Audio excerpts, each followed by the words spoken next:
From FXEmpire, this is Chris taking a look at the S&P 500.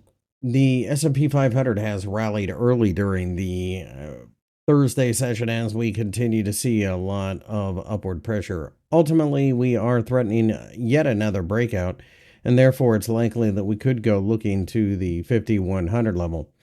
Ultimately, this is a market that every time we pull back, there are plenty of buyers, and I think that continues to be the case.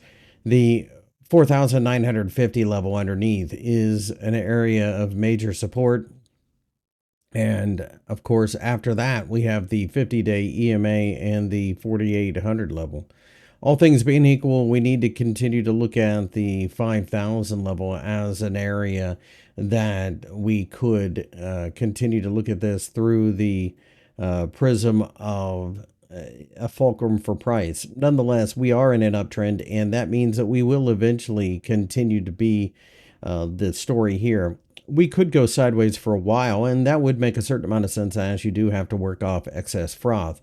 However, I also believe that this is a market that ultimately will continue to be one that is constantly keeping its eye on the bond market and the idea that perhaps the Federal Reserve will cut rates this year. As long as that's the case, it seems like people are willing to jump in.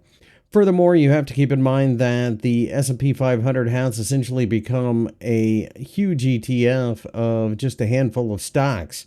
So if all of the correct stocks are rising, meaning the top 7 or so, then this is a market that will rise with it. After all, it's about 40% of what you're seeing on the chart. In other words, it's not an actual stock market, it's an ETF.